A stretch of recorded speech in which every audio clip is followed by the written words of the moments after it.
Salam əziz izləyicilər, bu dəfə informasiya təhlükəsizliyi bölməsindən Wi-Fi və şəbəkə təhlükəsizliyi mövzusunu öyrənəcəyik. Wi-Fi və şəbəkə təhlükəsizliyinin mahiyyəti simsiz şəbəkələrdə məlumatların təhlükəsiz ötürülməsini təmin etmək və şəbəkəni icazəsiz müdaxilələrdən qorumaqdan ibarətdir.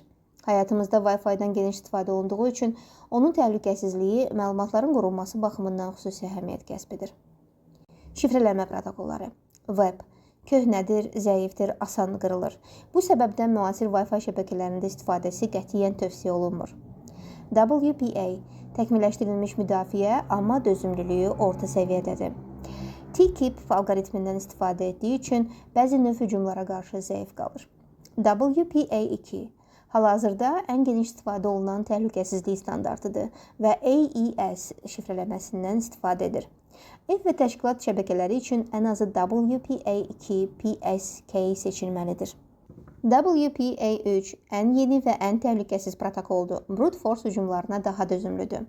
Şifrələməni gücləndirmək üçün SAE mexanizmindən istifadə olunur. SSID və gizlətmə. SSID Wi-Fi şəbəkəsinindir. Bu ad vasitəsilə cihazlar ətrafdakı mövcud simsiz şəbəkələri tanıyır və seçir.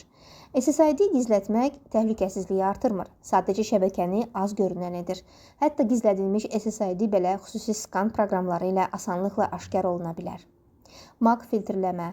Şəbəkəyə yalnız seçilmiş MAC ünvanlarının qoşulmasına icazə verir.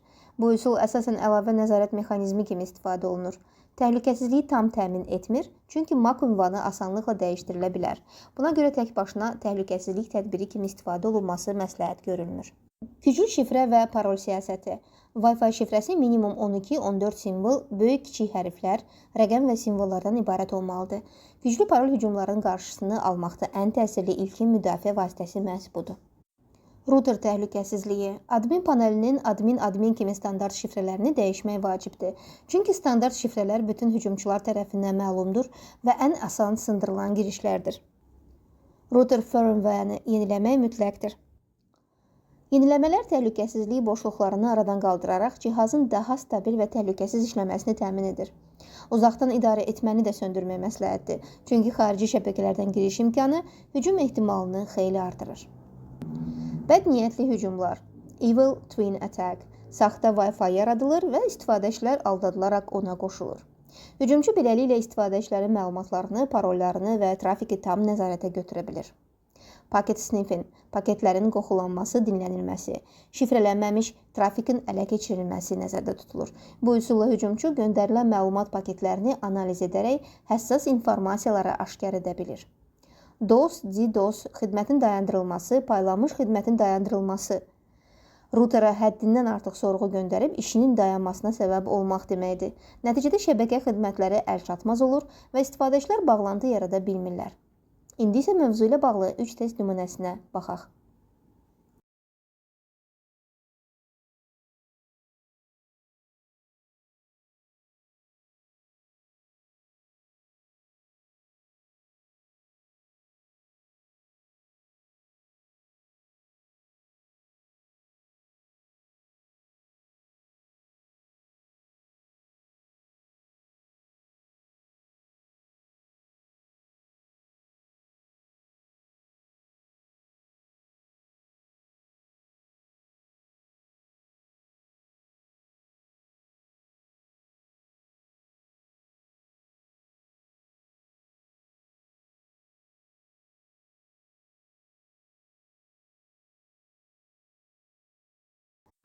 Yekun. Wi-Fi və şəbəkə təhlükəsizliyi simsiz şəbəkələrdə məlumatların qorunması, icazəsiz girişlərin qarşısının alınması və şəbəkə infrastrukturunun müxtəlif hücumlardan müdafiəsi üzrə prinsipləri əhatə edir. Bununla da dərsimizin sonuna çatdıq. Əgər video faydalı oldusa, bəyənin, paylaşın və kanala abunə olmağı unutmayın. Sağ olun və internetdə təhlükəsiz qalın.